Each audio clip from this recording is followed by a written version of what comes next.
Efésios capítulo 4, eu lerei dos versículos de 7 a 16. Assim diz a palavra do Senhor. E a graça foi concedida a cada um de nós segundo a proporção do dom de Cristo. Por isso diz, quando ele subiu às alturas, levou o cativeiro e concedeu os dons aos homens. Ora, que quer dizer subiu, senão que também havia descido até as regiões inferiores da terra? Aquele que desceu é também o mesmo que subiu acima de todos os céus para encher todas as coisas. E ele mesmo concedeu uns para apóstolos, outros para profetas, outros para evangelistas e outros para pastores e mestres, com vistas ao aperfeiçoamento dos santos para o desempenho do seu serviço, para a edificação do corpo de Cristo, até que todos cheguemos à unidade da fé e do pleno conhecimento do Filho de Deus, a perfeita varonilidade, à medida da estatura da plenitude de Cristo, para que não mais sejamos como meninos agitados de um lado para o outro e levados ao redor por todo o vento de doutrina, pela artimanha dos homens, pela astúcia com que induzem ao erro, mas seguindo a verdade em amor, cresçamos em tudo naquele que é a cabeça, Cristo, de quem todo o corpo, bem ajustado e consolidado pelo auxílio de toda a junta, segunda a justa cooperação de cada parte, efetua o seu próprio aumento para a edificação de si mesmo em amor.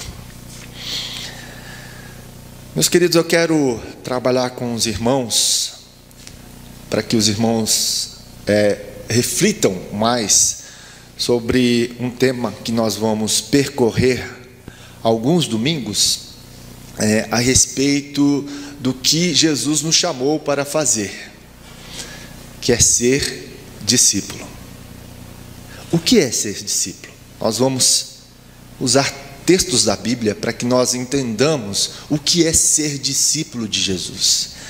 Às vezes você está aí 5, 10, 15, 20, 30 anos e nunca parou para pensar o que é ser discípulo de Jesus, né? O que é exatamente ser discípulo de Jesus? O que define, meus queridos, um discípulo de Jesus não é a proximidade física daquele que o ensina, nem seu grau de intimidade com ele, mas sim a sua consciência de que está diante da exposição de princípios e valores de Deus e a sua resolução em deixar-se reorientar por eles. Ser discípulo é uma consciência de que Jesus, ele não nos chamou para sermos apenas membros ou frequentadores de uma igreja, mas seus discípulos. Uau, isso mesmo? Pastor. Você não vê Jesus chamando pessoas para ser apenas membros de igreja, mas discípulos dele. Essa é a ênfase do chamado de Jesus. Essa é a ênfase que Jesus deixou para os seus discípulos. Ide, pregai o evangelho, né? E fazer o quê? Discípulos. Nós devemos fazer discípulos de Jesus. Nós falamos aqui qual que é as duas, eu falei a segunda missão da igreja, né? As duas missões da igreja principais, né? A missão da igreja tem vários setores, né? Que nós agimos como igreja, como missão. Mas os dois principais, né? Adoração a Deus e fazer discípulos. Nós devemos entender que para fazer discípulos, primeiramente nós devemos ser discípulos. Ser discípulos não é ser apenas membro de igreja ou ser um religioso. Não. Ser discípulo é muito mais do que isso. A importância, muitas vezes, que eu olho para as pessoas dentro da igreja, né, é que muitas vezes elas dão a importância maior para ser membro de uma igreja do que ser discípulo. Aquele que é discípulo se tornará membro de uma igreja com um compromisso com o corpo de Cristo. O ser discípulo significa ser discípulo de... o que significa ser discípulo de Jesus? É ter o anseio por ouvi-lo e determinação para obedecê-lo. Isso deve estar gravado na sua mente. Eu vou repetir.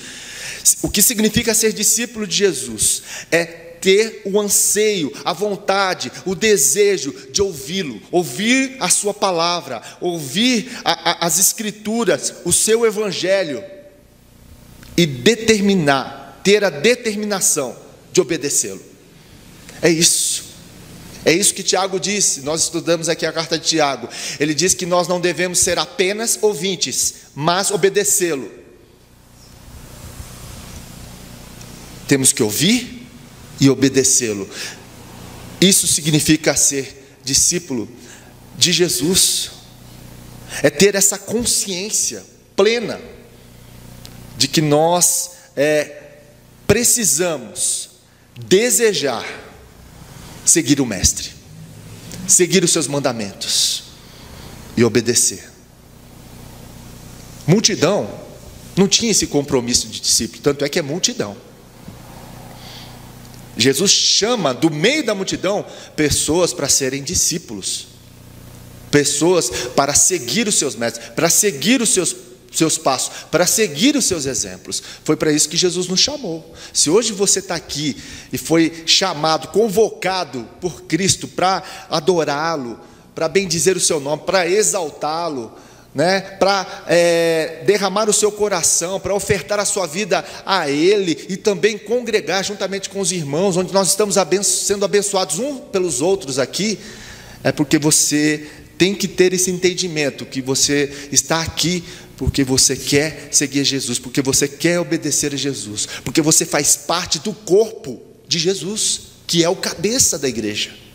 Você é membro deste corpo, não somente da igreja presbiteriana ou de outra igreja evangélica, mas você é membro desse corpo, e há uma responsabilidade, há uma função dada a mim e a você para fazer parte desse corpo. Ou o seu pé não tem função no seu corpo, ou a sua mão não tem uma função no seu corpo, ela está ali só de enfeite, todas as partes do seu corpo estão só por enfeite? Não. Paulo faz essa relação do corpo físico com o corpo de Cristo. Ele fala muito claramente sobre isso. Então nós estamos aqui também com esse objetivo. É ter essa consciência do lugar também e do papel da comunidade cristã, da igreja do Senhor, no processo da nossa formação como discípulos de Jesus. Nós estamos aqui sendo preparados para ser discípulos de Jesus. Estamos aqui na escola dominical, estamos aqui domingo à noite, terça-feira, quarta-feira, nós estamos sendo preparados, estamos sendo treinados para sermos discípulos de Jesus. E a comunidade cristã, esse lugar onde nós congregamos, parte da igreja do Senhor espalhada na face da terra, aqui em Itabirito, em toda a face da terra, é o processo da nossa formação como discípulos. O Senhor está nos formando aqui. O Senhor está nos ensinando, o Senhor está nos preparando para, quando nós sairmos dessa porta, nós sermos discípulos melhores de quando nós entramos. Esse é o preparo. A igreja é justamente esse lugar onde nós somos preparados, juntos, unidos, em oração, em louvor, em adoração ao nosso Deus, em comunhão com o nosso Deus, com os nossos irmãos, participando dos sacramentos, ceia do Senhor, batismo, vivendo a vida comunitária. Isso é bênção, isso alimenta a nossa fé. E eu vou falar muito sobre isso. O texto que nós lemos aqui fala sobre isso. E nós vemos aqui 2 pontos nesse texto principais, onde nós vamos trabalhar aqui nesse texto. E eu quero focar principalmente dos versículos de 11 a 16 nesse texto, para que a gente caminhe em cima desses 2 pontos que nós vamos falar aqui. Primeiro ponto, desafia a maturidade. O texto fala nos desafia a viver a maturidade. A maturidade como discípulos de Jesus, a maturidade como cristãos, é um desafio que Paulo lança aos irmãos na igreja de Éfeso, uma igreja muito boa. Nós já estudamos aqui sobre a igreja de Éfeso, lá nas 7 cartas dada às igrejas da Ásia Menor. Uma igreja boa, uma igreja forte, uma igreja atuante, mas que tinha faltado o que nela? Primeiro amor, você lembra?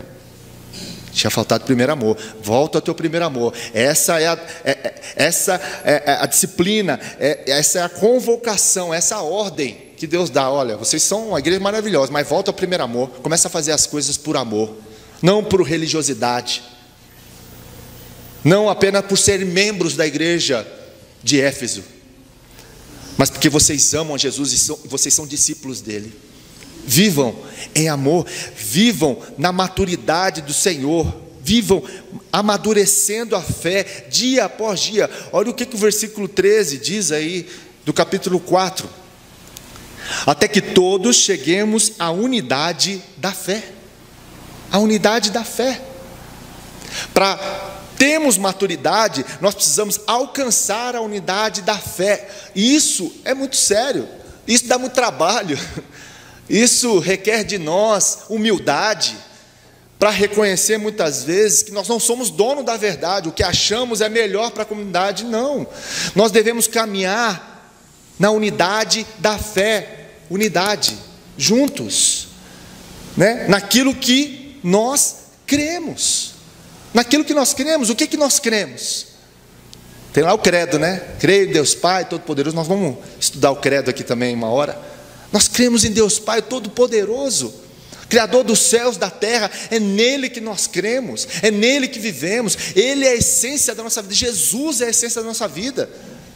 É neles que nós movemos. Isso é prioridade na nossa vida, a unidade da fé em Jesus. Nós cremos nisso. Agora, muitas vezes acontece no meio de nós ou entre nós coisas que nos desestabilizam e que nos desconectam uns dos outros, por não permanecermos na fé, olhando para aquilo que é essencial, não para aquilo que fica à margem das coisas. Se a parede vai ser pintada de verde ou branco ou rosa, e a gente tem discussões com isso, peraí, né?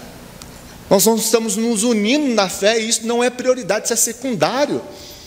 Nós temos que viver a unidade da fé diante de tudo aquilo que nós estamos passando, num tempo onde nós vemos muita igreja e vemos aí um falso evangelho sendo pregado dos púlpitos, e de igrejas que têm contaminado as pessoas com um evangelho que não é evangelho.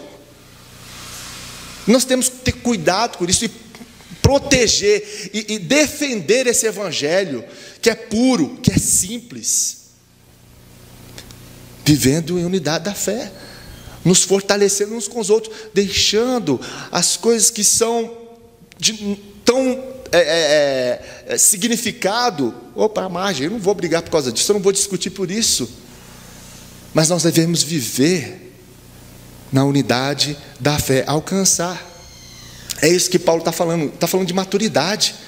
Vamos nos importar com aquilo que é essencial na vida cristã, na vida, aquilo que é essencial na vida em comunidade, naquilo que é essencial que Jesus disse para os seus discípulos o tempo todo, falando: olha, vamos viver unidos, vamos viver juntos, olhando para o autor e consumador da fé, Jesus Cristo. Vamos caminhar. Nem tudo aquilo que eu penso, nem tudo aquilo que eu acho, às vezes vai acontecer.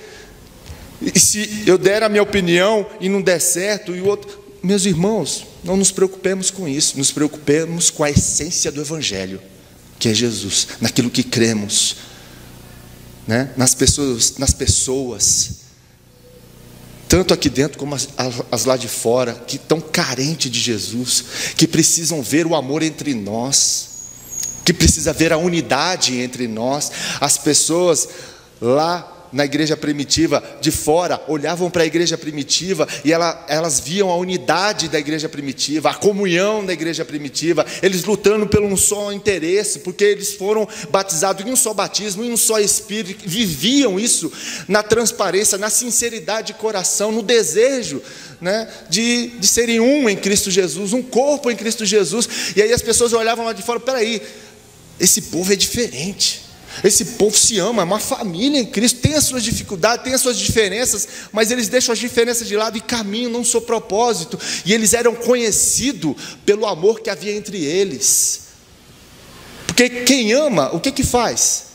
1 Coríntios 13, você lembra aqui que eu falei? Você tem que ler pelo menos 1 Coríntios 13 uma vez no mês. Uma vez no mês.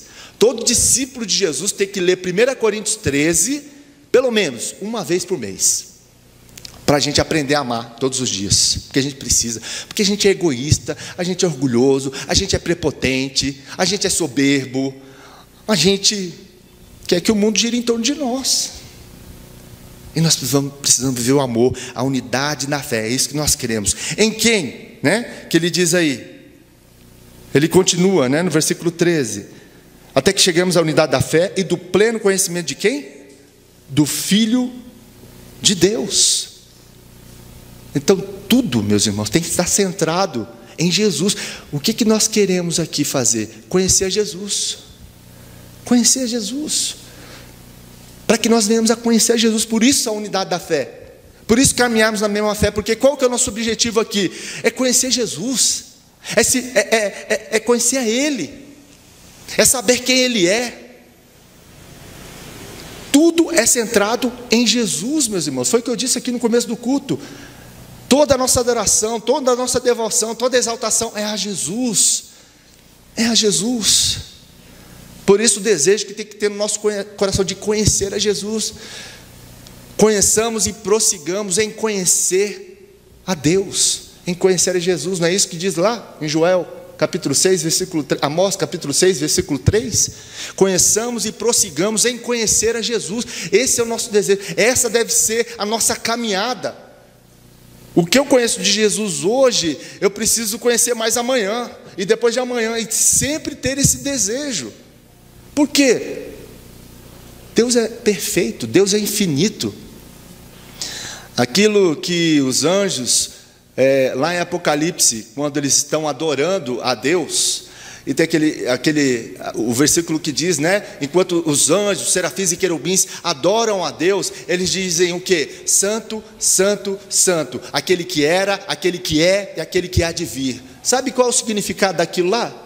Enquanto eles adoram a Deus, eles ficam tão surpreendidos com a beleza de Deus, a beleza da sua santidade, o seu poder, a sua soberania, a sua onisciência, todos os atributos que Deus leva, e a sua infinitude, a sua eternidade, e eles olham para Deus, e eles veem mais um atributo de Deus, eles dizem, santo, santo, santo, aquele que era, aquele que é, e aquele que há de vir. Eles ficam surpreendidos, por ver mais um atributo, mais uma característica de Deus.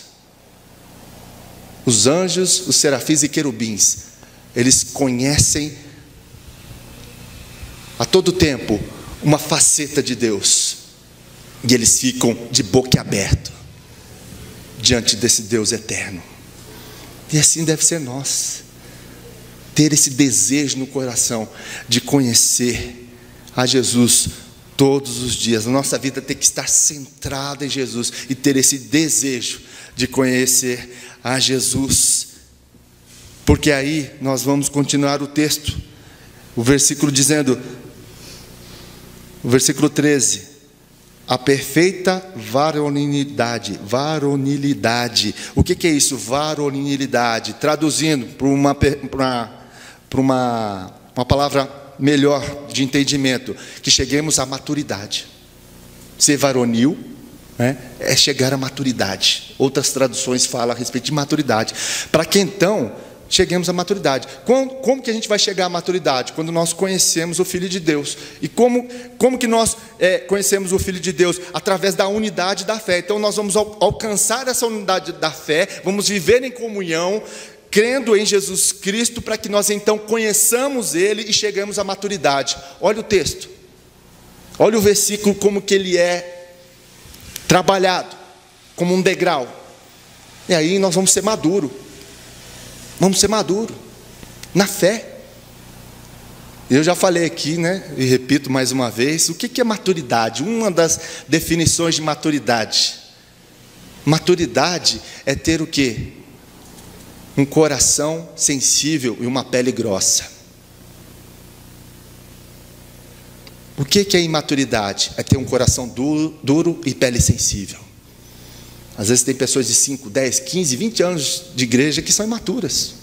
São apenas religiosos, frequentadores de igreja, apenas membros, mas não são discípulos. Os discípulos caminham nesse desejo de se parecer com Jesus. E quando nós nos parecemos com Jesus, nós vamos nos tornando o quê? Maduros. Não é qualquer coisa que nos derruba, não é qualquer coisa que nos magoa, mas nós estamos alcançando a maturidade em Cristo Jesus. Nós estamos a cada dia conhecendo Jesus e nos parecendo então mais com Ele.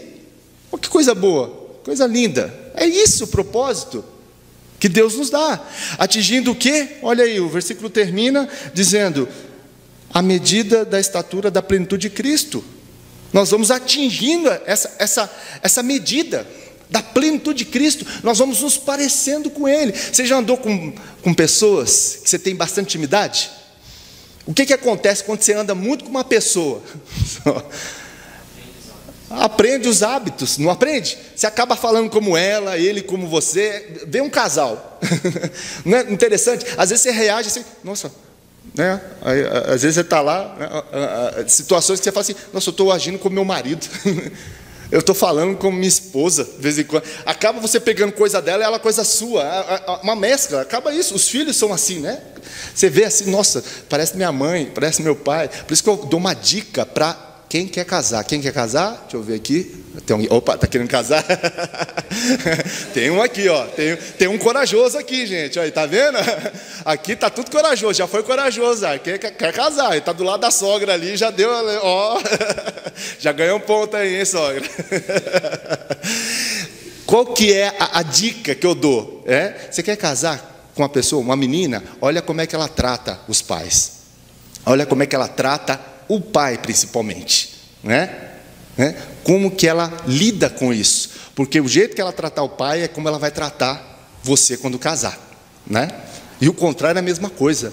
Olha como a menina trata, olha como o menino trata a mãe. Que a forma que ele trata a mãe é como ele vai te tratar. No começo é flores, é frutos, é a coisa, amor para cá, amor para lá, né? Aí chega amor, daqui a pouco está até mas aí casa, meu irmão, vai casar. Aí vem as dificuldades, vem as lutas, né? As dificuldades que nós encontramos aí, né? No início de casamento. E aí você vai, puxa, eu não conhecia esse lado, eu não conhecia aquele lado. Então, dica para casamento, né? Ver como é que trata, né, os pais, né? Ver como é que é o tratamento. Isso vai te ajudar muito na escolha, né? E principalmente que seja uma menina, um menino, um homem, uma mulher temente a Deus, que ama Jesus. Porque se amar Jesus, vai te amar, né? Não vai desistir facilmente de você, dos seus erros, dos seus trejeitos, das suas manias, né? Vai superar pelo amor, né? Porque o amor, como diz lá em 1 Coríntios, tudo suporta, né? Porque é por amor, não é por paixão, porque a paixão acaba, mas o amor ele permanece. E amor não é um sentimento apenas, ele é uma escolha. Eu escolho amar, independentemente das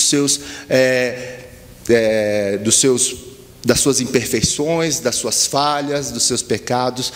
Eu te amo, né? E estou aqui para te servir. Não estou aqui para ser feliz, mas para fazer você feliz. Quando a gente tem esse sentimento dentro do casamento, no namoro, no noivado, a gente acaba sendo feliz, porque esse é o desejo, é você tirar o egoísmo. Porque qual que é a proposta? Ele fala, eu caso para ser feliz. Aí a partir do momento que você não é mais feliz no casamento, o que você faz? Descarta, acabou. Isso é o mundo, isso é lá fora. Mas o cristão, ele casa para fazer o outro feliz. Se os dois têm essa ideia de fazer o outro feliz, ela troca, tá vendo? E a coisa caminha, né? Deus abençoa, Deus abençoa. Então quando você vai se relacionando com a pessoa, você vai se parecendo com ela. Então, se você vai se relacionando com Jesus, o seu nível de relacionamento, de busca a Cristo, você vai se tornando como Ele. Olha que coisa boa. Quer se parecer com Jesus? Olha aí. Não é? Oi? É o alvo. O alvo do discípulo é se parecer com o mestre. É isso, justamente isso. E essa é a ideia que Paulo está trazendo aqui, ser semelhante a Jesus. Isso é o desafio da maturidade. E qual que é o propósito? Então, versículo 14 está o propósito. Olha aí o versículo 14. Para que não mais sejamos como meninos agitados de um lado para o outro, e levados ao redor por todo o vento de doutrina, pela artimanha dos homens, pela astúcia com que induzem ao erro. O propósito é que não sejamos mais como crianças.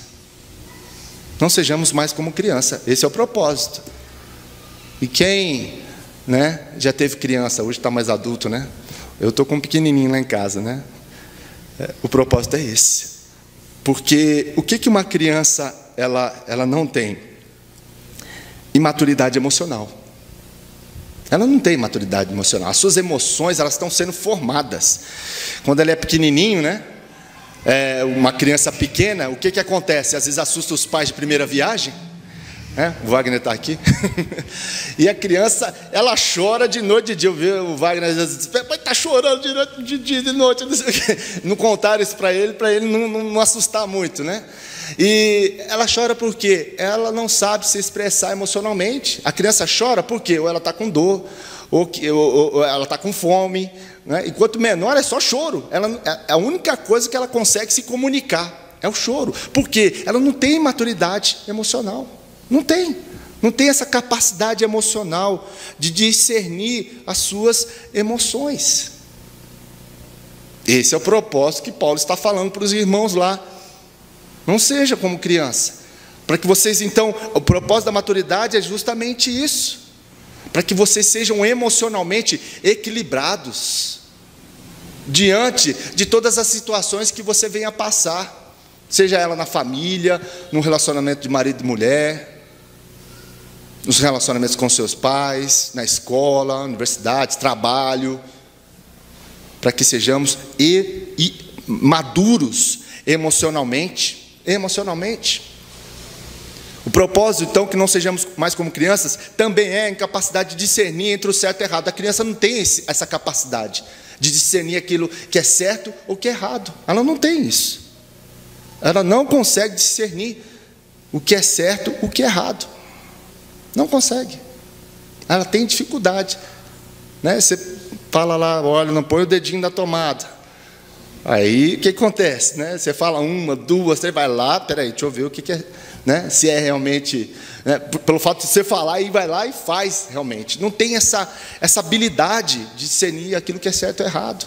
Pessoas imaturas têm esse sentido. Crianças são assim, imaturas. Você sai daqui, ouve a palavra, né? Você está vendo o que é certo, o que é errado, e você vai lá fora, apenas ouviu, mas não pratica, e faz tudo errado. Continua fazendo errado. O que é isso? Crente imaturo. Crente imaturo. Ouviu a palavra, mas não praticou. Não pratica, porque é imaturo na fé, diante de situações no casamento, diante de situações nas relações interpessoais, na relação com Deus. É imaturo. Emocionalmente, faz birra. Já viu criança fazer birra? Tem as fases de birra lá, né? Porque justamente, né, vai crescendo, chega uma fase lá de 2, 3 anos, faz birra, rola no chão, grita, né? Acontece, meus irmãos, todos acontecem, né? Isaac passou por isso, não é porque é filho de pastor, não. Mas é a criança, porque ele não sabe se expressar, é imaturo. E aí, é algo que a gente tem que parar e pensar muitas vezes, e surpreender, porque a pessoa que é madura, ela não tem esse sentimento. É a mesma coisa que um filho seu chega aqui, e ele chega na sua casa, e ele pergunta alguma coisa para você, e você responde: não, dessa forma não. Ah, pai, também agora eu não venho mais aqui na sua casa, estou de mal, não vou vir mais almoçar com o senhor. Surpreenderia, né, se seu filho fizesse isso, maior de idade, né? Estou de mal. Imaturidade, né? Pessoas que, muito mimimi, imaturidades na fé. Por isso que Paulo fala, nós devemos justamente esse desafio que nos leva à maturidade, no versículo 12 que nós lemos, né? No versículo 13, é justamente isso. Uma outra coisa que a criança não tem é dificuldade em contribuir com a unidade do grupo. Ela tem essa dificuldade, né? Qual uma das primeiras palavras que a criança fala? Meu, né? Tudo meu, né? Coloca duas crianças no meio de um monte de brinquedo. O que acontece? Uma criança pega aquele brinquedo e a outra vai lá, vai pegar aquele brinquedo. E vai começar a discutir. Por quê? Ela tem dificuldade de contribuir com a unidade. Ela não tem essa facilidade. E muitas vezes acontece isso entre nós, na família. A dificuldade, né, de contribuir para a unidade do corpo. Porque nós somos egoístas. Nós queremos as coisas para nós, do jeito nosso. Não. Isso é falta de maturidade. A gente tem que olhar para o todo, para a unidade do corpo. O que vai fazer melhor para que o povo seja unido? O que vai ser melhor para que minha família seja unida? Para que, né, a igreja do Senhor seja unida? O que vai ser melhor? Isso é consciência de pessoas maduras na fé. Maduras na fé. Então esse é o propósito pelo qual Paulo fala que para que nós não sejamos como crianças. Por isso que ele, aqui no versículo 14, diz a respeito disso, e ele fala, né, para nós não sermos como criança, no versículo 13, como que nós não devemos nos tornar como criança.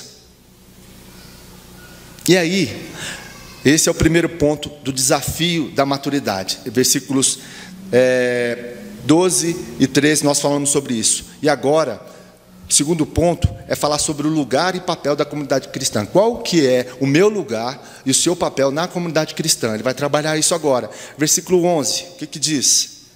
E ele mesmo concedeu uns para apóstolos, outros para profetas, outros para evangelistas e outros para pastores e mestres. Agora nós vamos entrar num... Deixa eu tomar água aqui.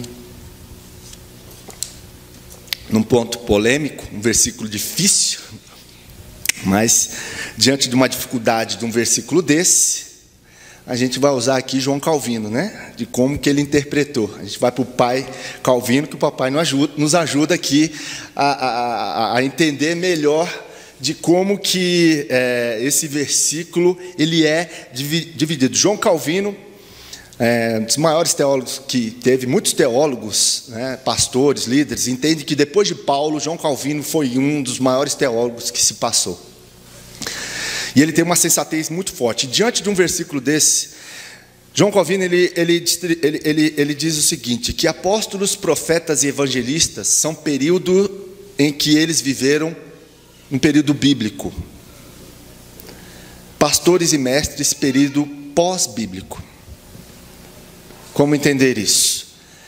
Que apóstolos, profetas e evangelistas, eles foram levantados por Deus com esses dons, para que no período da igreja, do início da igreja, lá em Atos, né, um pouco mais à frente, fosse estabelecido esses dons para que a igreja caminhasse. Né? Os apóstolos, os 12 apóstolos, né, os apóstolos, por fim, né, Judas saiu, depois entrou Matias e Paulo, que fizeram o quê? O alicerce da igreja, teologicamente.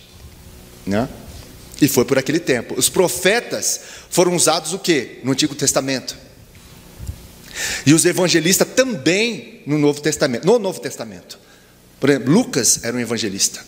Né? Ele não foi um apóstolo, mas ele foi um evangelista. Ele escreveu o seu livro baseado no depoimento de várias pessoas. E Lucas era médico. Então ele foi com muita sensatez, com muito cuidado, colher os depoimentos daqueles que andaram com Jesus, daqueles que viveram um tempo com Cristo. Foi um evangelista. Né? Os tempos, então, período bíblico, foi apóstolos, profetas e evangelistas. Hoje nós vivemos com os pastores e mestres. Pastores e mestres.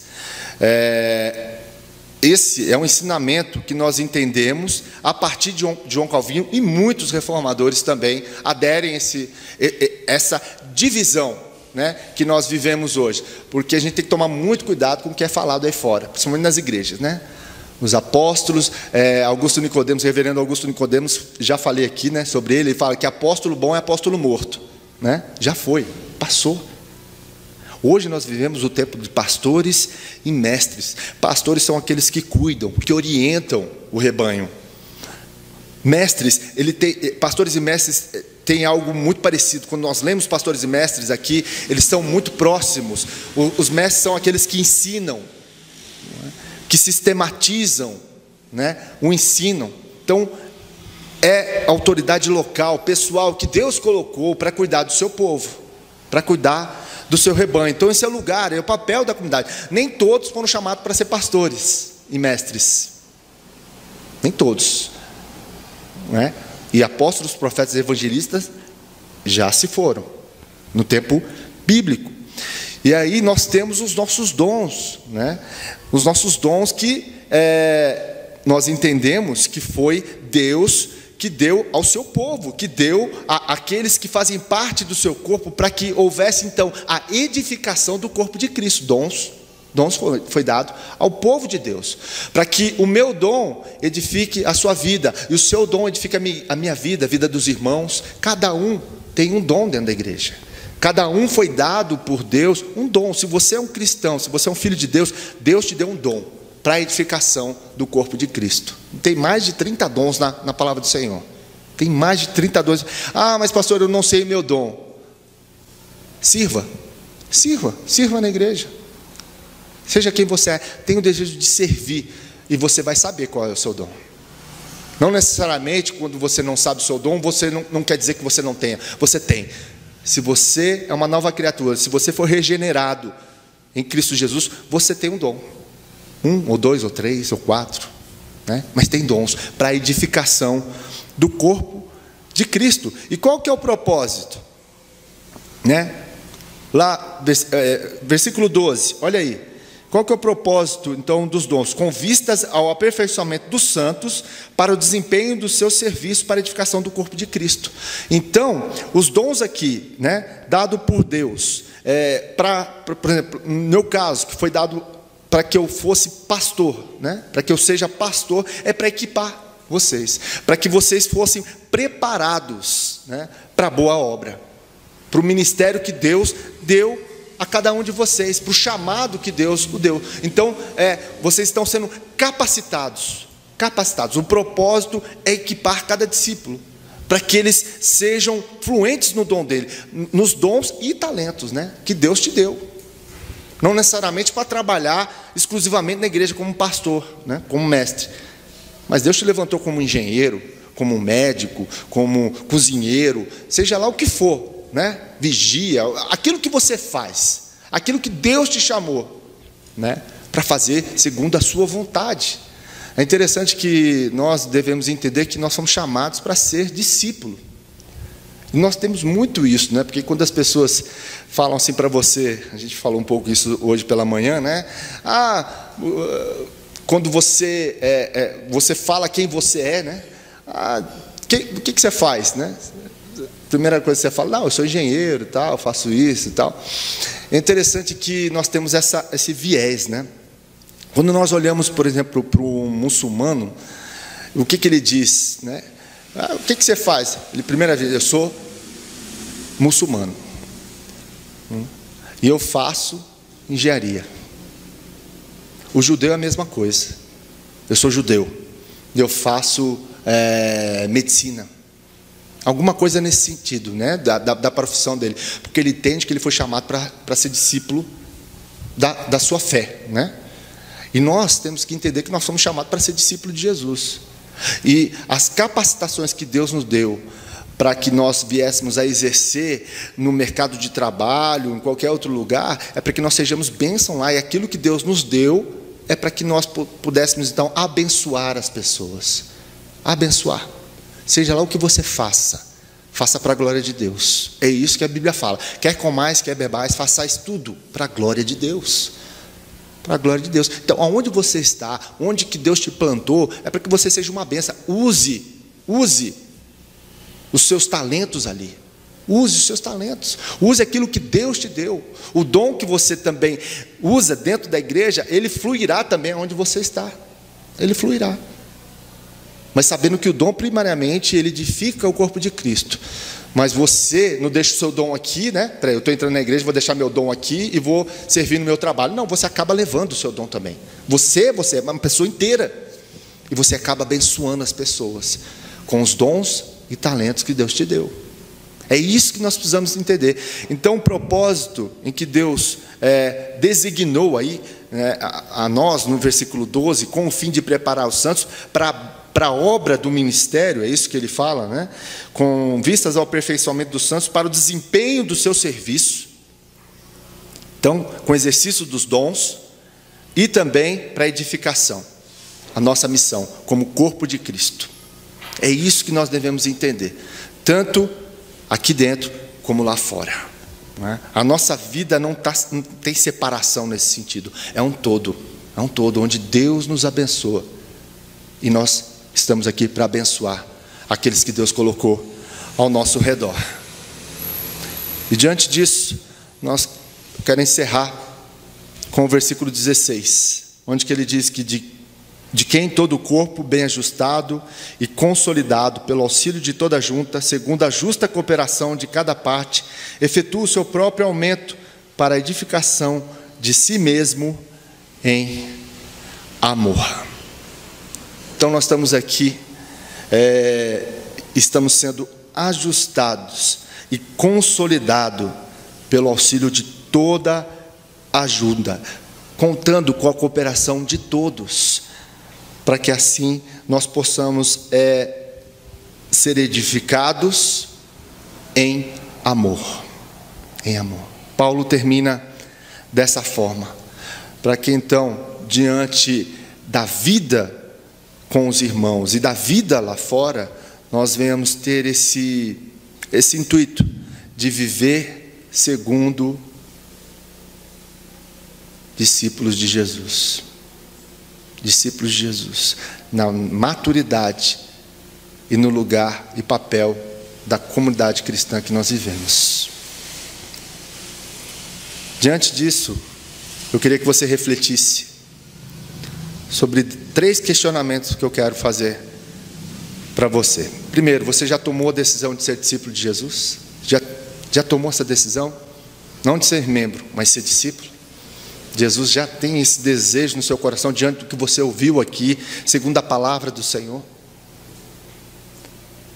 Se a sua resposta ao ensino de seus valores e princípios tem sido coerente com a sua afirmação, será que a sua resposta ao ensino dos seus valores e princípios tem sido coerente com aquilo que você afirma ser discípulo de Jesus? Há coerência na sua caminhada com Cristo?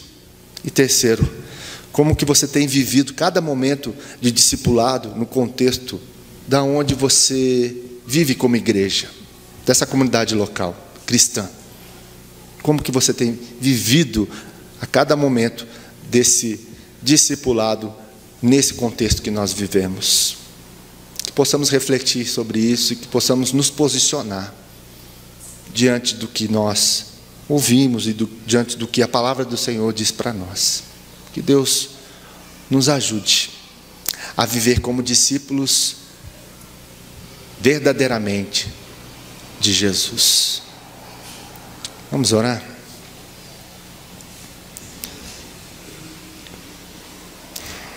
Vamos ficar em pé?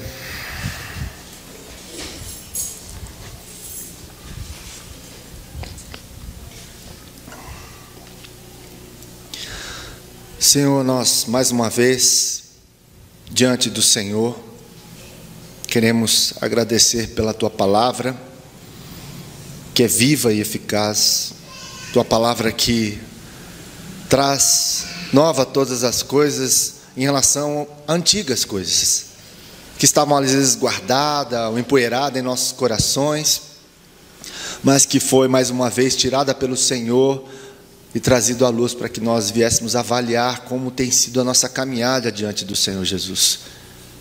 Nosso desejo é que venhamos a crescer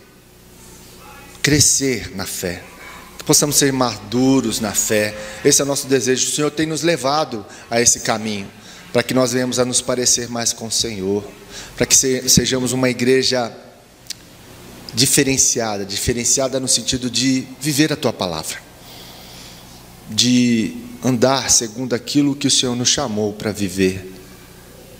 Abençoa o Teu povo aqui reunido, que esse desejo de sermos discípulos do Senhor a cada dia mais possa queimar em nosso coração, e que verdadeiramente possamos diante do Senhor ter esse desejo. Ajuda-nos, Senhor, como Teu povo, como Tua igreja, a viver segundo a Tua palavra, segundo os Teus mandamentos, segundo os Teus preceitos, Senhor. Fortalece a Tua igreja. Abençoa-nos, Senhor. Nos dê uma semana de paz, uma semana na Tua presença, em meio às dificuldades, em meio às lutas, guerras, a todas as informações que nós recebemos, que possamos buscar o Senhor enquanto se pode achar. Nos abençoe, Pai. Proteja-nos, livra-nos de todo mal. Nos dê a Tua armadura, o capacete da salvação, nos dê a couraça da justiça, calça nossos pés com o Teu Evangelho, o cinto da verdade e a espada do Espírito, para que possamos ser verdadeiros guerreiros, discípulos do Senhor, que ouvem a Sua ordem e obedecem. É o que te pedimos em nome de Jesus. E que a graça do nosso Deus Pai, nosso Senhor e Salvador Jesus Cristo, e a graça, o amor de Deus Pai, e as ternas consolações do Espírito Santo de Deus repouse sobre nós, teu povo, aqui, espalhado em toda a face da terra, hoje e para todo sempre. Amém. Amém. Amém.